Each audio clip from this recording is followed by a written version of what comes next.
Assalamualaikum dan salam sejahtera.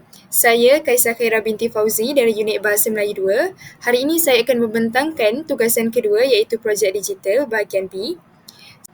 Saya dikehendaki untuk menganalisis 5 bentuk kesalahan ejaan, kata dan ayat yang terdapat dalam hasil penulisan karangan murid tahun 6. Saya akan menerangkan beberapa kesalahan bahasa yang terdapat dalam karangan ucapan Hari Guru.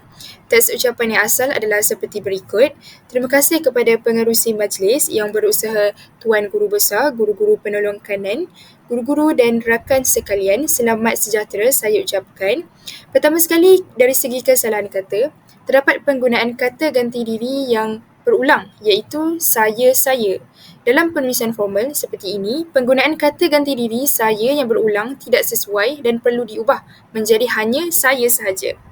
Seterusnya dari segi kesalahan ejaan, kata penolong kanan sepatutnya dieja dengan huruf besar di awal setiap perkataan menjadi penolong kanan. Begitu juga dengan Tuan Guru Besar.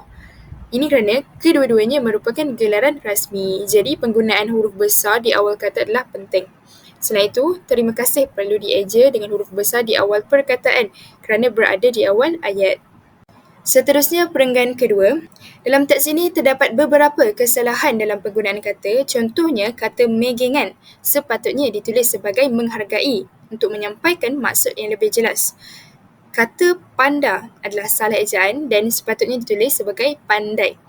Dalam teks ini juga kita dapat lihat beberapa kesalahan ejaan seperti Hari Guru yang sepatutnya dieja sebagai Hari Guru dengan huruf besar pada perkataan guru kerana ia adalah nama khas.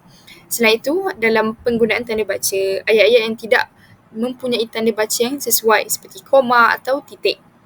Seterusnya, kesalahan ayat. Ayat hari ini diraikan untuk mengingatkan kita menjadi murid yang pandai, kurang jelas. Sepatutnya boleh diperbaiki lagi menjadi hari ini diraikan untuk menghargai usaha kita menjadi murid yang pandai, untuk menyampaikan maksud dengan lebih tepat. Seterusnya, perenggan ketiga. Pertama, kita lihat kesalahan kata. Kata belajar dieja dengan salah dan sepatutnya ditulis sebagai belajar. Yang kedua, kata akan perlu ditulis dengan huruf kecil iaitu akan kerana ia berada di tengah ayat. Yang ketiga, bang cemerlang adalah frasa yang tidak tepat. Sebaiknya digantikan dengan yang cemerlang.